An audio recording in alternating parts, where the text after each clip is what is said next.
Our next speaker is Dr. Sachin Kedar from the University of Nebraska in Omaha. His presentation is entitled, "My Vision is Slowly Getting Worse." Good morning, everybody. Thank you, John and Sophia, for inviting me today for this presentation. These are my financial disclosures. There's nothing of relevance to today's presentation.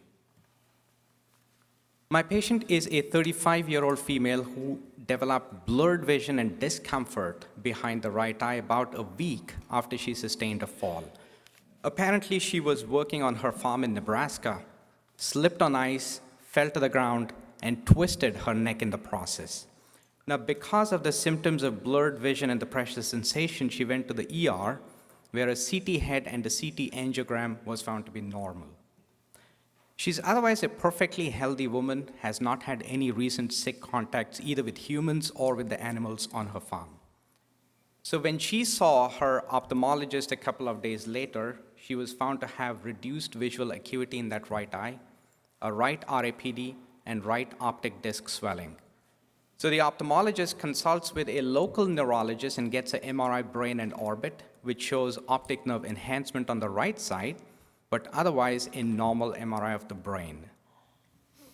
So she's treated with IV steroids for 3 days, followed by a 2-week oral steroid taper, and her vision nicely improves back to 20/20 in about 3 weeks. But 6 weeks later, she develops vision loss again associated with discomfort behind the right eye.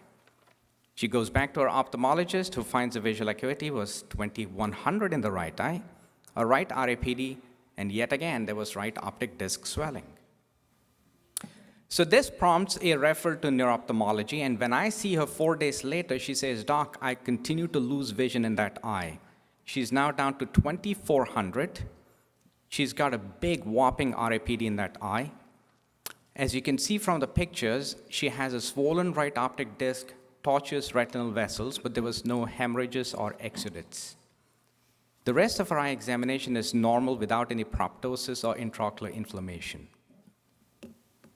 So with that, I come to the audience response question. So what is this presentation most consistent with? An ischemic optic neuropathy of the anterior variety, atypical optic neuritis, traumatic optic neuropathy, or infiltrative optic neuropathy?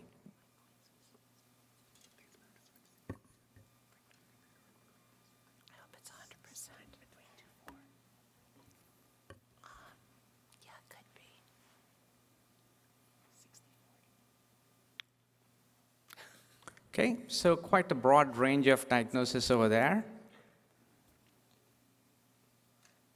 So I now turn over to the panel for their opinion about the differential diagnosis and potential studies that they would like to recommend with this presentation.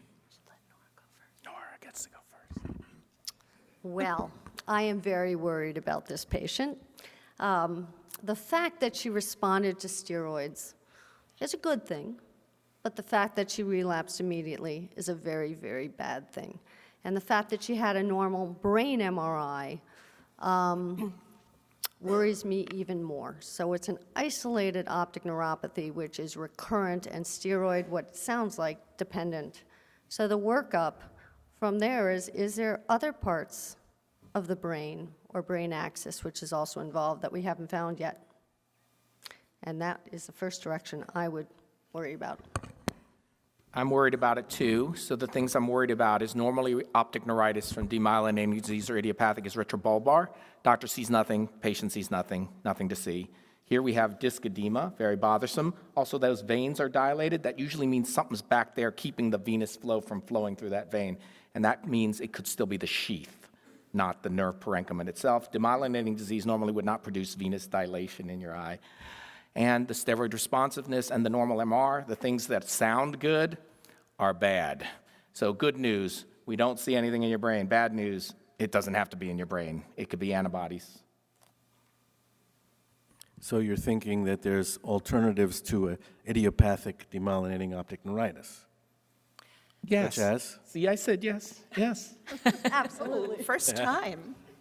Well, so, there are lots of atypical features here. So Dr. Lee already talked about optic disc swelling. Can you have optic disc swelling in typical demyelinating optic neuritis? Yes. But it occurs in, less than 30% of those cases. So you can have it, but it's a little bit of a pink flag. It's not quite a red flag, but it's a pink flag. And then it's recurrent. So we know that it was steroid responsive, but then it recurs. So that's a huge red flag. So it takes you down a different diagnostic path. It is not typical demyelinating optic neuritis. So we want to start thinking about sarcoid? We want to start thinking about NMO or MOG or things like that? Or any of the autoimmune diseases which like to also inflame the optic nerve, such as lupus. I think that's why you saw the split in the audience response there. It could be atypical optic neuritis, but it could be infiltration. There could be white cells in there or antibodies or whatever the heck's in there. So either we're dealing with an uncommon presentation of a common disorder, optic neuritis, or we are dealing with a common presentation of an uncommon disorder. And it doesn't rule out tumor either, because when you have a vein artery occlusion, and this looks like it's trying to create a vein occlusion, very often you can think of things like glioblastoma. So they present with the artery and vein occlusion. Maybe we're not there yet. Steroids just helped a little bit. What about traumatic causes? That was one of the reasons for the referral to the neuro-ophthalmology clinic. Could this be trauma? She had fallen, twisted her neck, and it was temporarily associated with that. That'd be a no. Yeah, we expect to have visual loss immediately and not steroid responsive and not recurring. Agree. Agree. Okay, so moving on to the tests as requested by the panel. This was everything that we obtained or reviewed. Normal blood count chemistry, normal rheumatology panel, infectious panel, vitamins, MRI brain, MRI spine. CSF was also largely normal with the exception of mildly increased protein. The real abnormality was on MRI orbit, contrast enhanced fat suppressed. Would the panel like to comment on these? Well, you have a very long segment of the optic nerve that's involved, and that long segment makes me think primarily about some of the optic neuritis features that are associated with certain antibody syndromes. It's not diagnostic of it, but it pushes me more in that direction of an NMO-like or a MOG-like optic neuritis. I would just add, you can actually see the disc edema in there. Can you show them that little? Yep. See the disc edema? We don't need an MR to see that. But the little fibers are coming out of the optic nerve sheath like that. You see those little, like it's going out into the fat you see on the coronal and the axial. So it's not just longitudinally extensive. There's like little fingers and that's making you think MOG, okay? MOG. Can you comment on the coronal image? Same thing. It's like the parenchyma is enhancing, but then the sheath, and then there's like little tentacles or antennae or whatever you want to call them coming out of the sheath. And that's why that vein was dilated. Question from the audience was, it's not shown here, but if the chiasm was involved, and if so, is that helpful diagnostically? The chiasm was not involved in this patient. So it started right at the ocular part of the optic nerve, went all the way to the chiasm, but did not actually involve the chiasm. Yeah, once you start getting chiasm or bilateral or longitudinally enhancing or the little fibrils or the sheath, you should not be thinking demyelinating optic neuritis anymore. So we got aquaporin antibodies, which was normal, but she had MOG antibodies in a titer of 1 in 100. Any opinion about how you would advise management at this stage for this patient?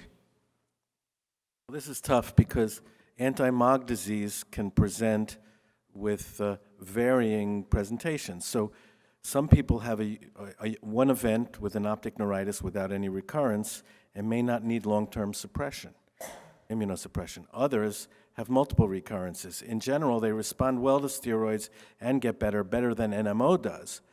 But if they recur, that's a problem. This patient is giving us a clue that there's going to be recurrences, and I would lean towards immunosuppression earlier in that case.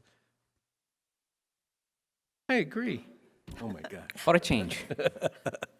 So she was treated with IV Solumedrol immediately for 5 days, followed by a long steroid taper over 8 weeks. Unfortunately, she developed a third recurrence at 7 weeks when she was at 10 milligrams per day.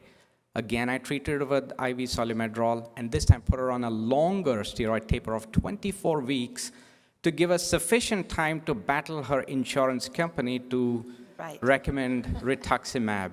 Fortunately, that went through, and she's remained recurrence-free at about 18 months.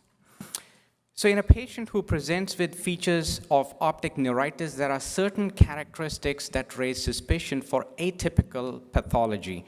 So some of these the panel already alluded to: no light perception, disc or retinal hemorrhages, severe disc edema, macular exudates, lack of pain, uveitis, bilaterality, and recurrent disease. Our patient had 3 of these. So the final diagnosis was MOG-related optic neuritis. This is a relatively recent condition which is mediated by antibodies to the myelin oligodendrocyte glycoprotein moiety of the central nervous system. Diagnosis is typically established in patients with clinical presentation and detection of immunoglobulins against the MOG moiety on cell-based assays. The optic neuritis in these patients is typically bilateral, recurrent. They may have severe disc edema. There is diffuse optic nerve and optic nerve sheath enhancement, as was seen in our patient. These patients are typically steroid responsive and dependent and often end up with a diagnosis of crayon.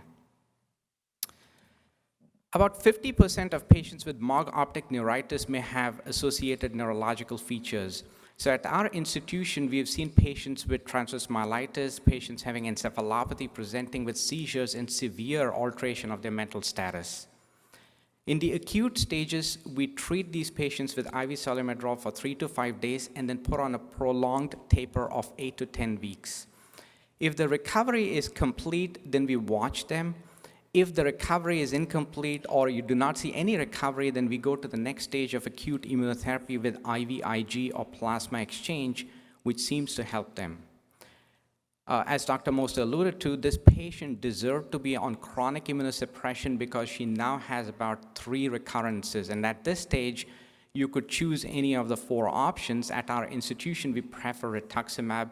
And often, the chronic immunotherapy is coordinated with the neuroimmunology service. So either rituximab, azathioprine, mycophenolate, or IVIG, all of these are found to be useful in reducing the relapse rates in these patients. None of these are 100%, but they really help these patients. So that's the end of my presentation, and I'd like to invite the panel for any final comments about MOG optic neuritis or atypical optic neuritis. I think you talked about one really important thing, and that was battling the insurance company. Because all of these medications are expensive, but yet we know that they work. We don't know which one is the best one yet because, you know, there's a list of different immune modulatory agents that one can use. But the universal problem is battling the insurance company, especially with these diseases that the person on the other end of the phone doesn't really know about. And so you also talked about monitoring them with someone else who has tremendous experience with these agents. I would recommend partnering with either your neurologist who deals with immune-mediated diseases or rheumatologist, depending upon where you are, what the relationships are with those individuals.